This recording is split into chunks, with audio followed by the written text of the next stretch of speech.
તો જય દ્વારકાધીશ બધા મિત્રોને। તો ફાઇનલી મિત્રો આપણે મોડિફિકેશન કરાવવાની જવાનું છે શોરૂમે। તો આપણે શોરૂમે જઈએ અને આપણે સ્ટેરિંગ ફિટ કરવાનું છે અને નિશુભાઈનું નામ લખાવવાનું છે અને આપણે બમ્પર પર લગાવવાનું છે। તો આપણે જઈએ છીએ શોરૂમે।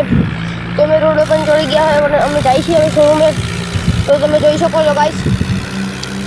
અને અમે શોરૂમે જઈએ છીએ અને શોરૂમવાળું શું કે આપણે જોઈશું, પછી આપણે કેટલા દિનનો ટાઈમ લાગે પછી તમને અમે બતાવીશું કેટલા દિનનો ટાઈમ લઈ ગયો।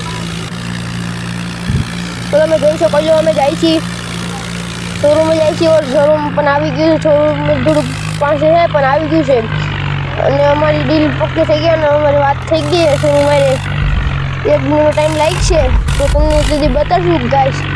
1 દી કહેવાય એ અમે તમને બતાડશું ગાઈસ।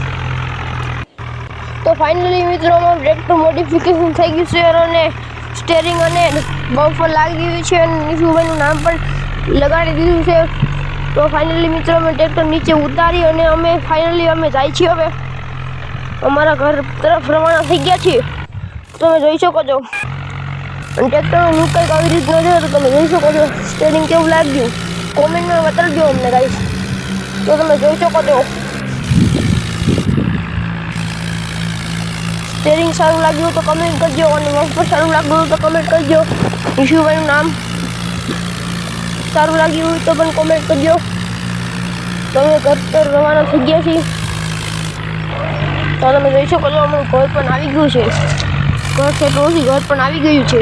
તમે જોઈ શકો છો ઘરે અમે ટ્રેક્ટર લઈ ગયા છીએ ન્યુઅલ અને હવે તમે કોમેન્ટમાં કહેજો અમે ન્યુઅલમાં કેવી મોડિફિકેશન કરી। તો તબ તક કે લીએ બાય।